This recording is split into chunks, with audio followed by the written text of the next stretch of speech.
Hello students, આજે જોઈએ છે આપણે ધોરણ 10 નું પ્રકરણ નંબર 13 અને ખૂબ જ નાનકડું ને એવું સાવ એવું ચેપ્ટર છે બેટા, પરંતુ આની અંદરથી ઘણા એવા ક્વેશ્ચન સારા પૂછાય છે.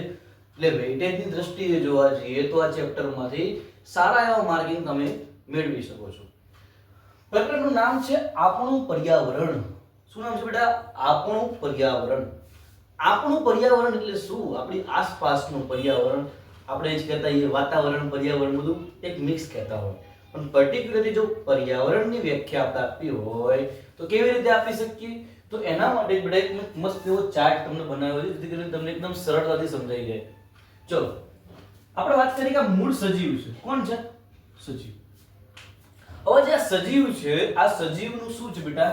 આ એક જીવન હોય અને જીવનમાં દરેક વ્યક્તિ શું કરવા માંગે? વિકાસ કરવા માંગે.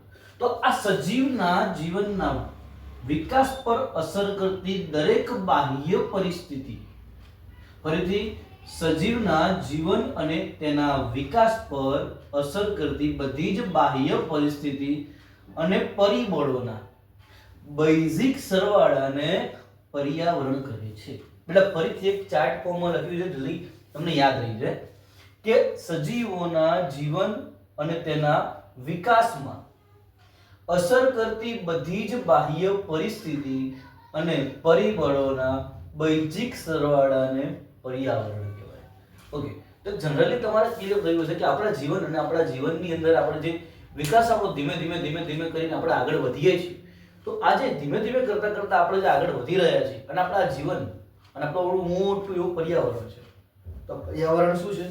તો પર્યાવરણ એટલે એ જ છે કે આપણા જીવનમાં જેટલી પણ પરિસ્થિતિઓ અસર કરે છે, જેટલા પણ પરિબળો અસર કરે છે, બરાબર? કે તમે જુઓ કે અલગ સિચ્યુએશન આવતી હોય, ઘણા ટાઈમે તમારા માઇન્ડ ડાયવર્ટ થતા હોય. જેમ કે તમે જોવા જાઓ તો હું જનરલી મારી પોતાની જ વાત કરું કે ચોમાસાની વાત આવે બેટા, તો ચોમાસામાં થોડું કંઈક આપણો માહોલ બોરિંગ થઈ જાય, એક આળસવાળો માહોલ થઈ જાય, એટલે કે બહાર કાદવ એટલે તમે જવું ગમે નહીં. બસ જનરલી એ જ વસ્તુ આની અંદર કહી શકાય કે આપણને જે અસર કરતા દરેક પરિબળો છે એ બધું જ સમન્વય જેને કરી દઈએ છીએ અને એક સરવાળો કરીએ છીએ, એટલે આપણા માટે શું થઈ જાય બેટા?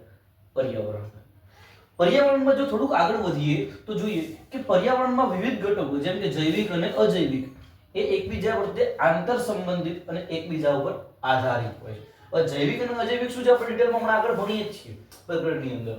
તો મુદ્દો એ છે કે ભાઈ આ મુદ્દો પણ યાદ રાખવો છે, એના માટે થોડુંક એવું ટેકનિક બનાવી છે કે વિવિધ ઘટકો જૈવિક અને અજૈવિક આંતર સંબંધિત અને એકબીજા પર આધારિત હોય છે. તમે જુઓ કે આપણું જીવન બેટા કોકના ઉપર તો આધારિત છે જ. કોઈ આપણે નોકરી કરતા હોય તો આપણા બોસ એના થકી આપણો પગાર આવતો હોય, બરાબર છે? તો આપણા બોસ પર આપણે શું થયા? આધારિત થયા. તમે અત્યારે ભણી રહ્યા છો, તમારું ખવડાવવાનું કામ કોનું છે? માતા પિતાનું કામ છે આપણને ખવડાવવાનું, બરાબર? તો આપણા માતા પિતા ઉપર આપણે આધારિત છીએ. તો માતા પિતા પર ચોક્કસ વર્ક કરતા હોય તો વર્કના જે ઇન્ચાર્જ હોય એમના ઉપર આધારિત હોય, એ પણ કંપનીના હેડ ઉપર આધારિત, એટલે કોક ઉપર તો આપણે આધારિત છીએ. તો મુદ્દો એવો જ છે કે ભાઈ વિવિધ ઘટકો જેમ કે જૈવિક હોય કે અજૈવિક. જૈવિક એટલે આપણે કહી શકીએ ટોટલી સમાજના દરેક એવા સજીવ ઘટકો. જ્યારે અજૈવિક એટલે સમાજના દરેકે દરેક પર્યાવરણમાં રહેલા દરેકે દરેક કેવા બેટા? તો કે સાહેબ ટોટલી નિર્જીવ પદાર્થો, એટલે એને અજૈવિક. જૈવિક અને અજૈવિક જે બેઝિક માહિતી આપણે મેળવી છે, ડિટેલમાં આપણે આગળ વધીએ છીએ.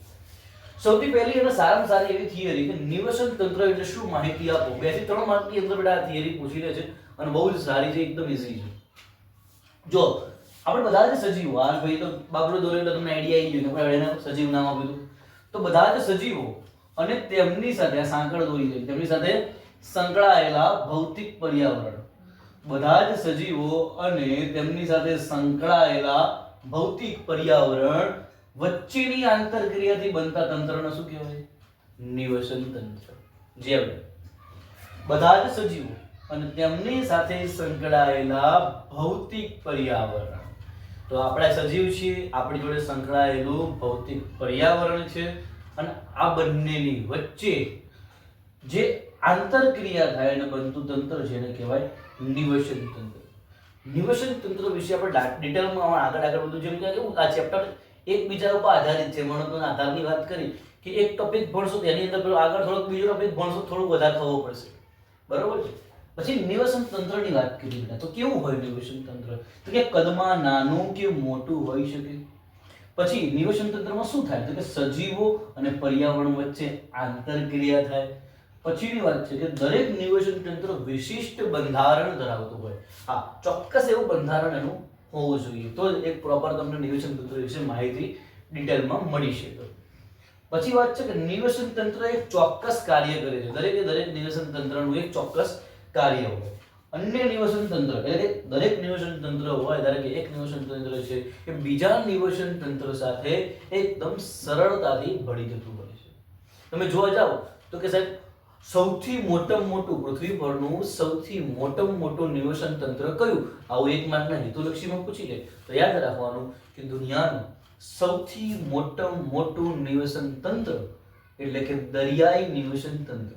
બરાબર છે. આ થઈ ગઈ બેટા બેઝિક ચર્ચા, આ પ્રકરણની બેઝિક ચર્ચા.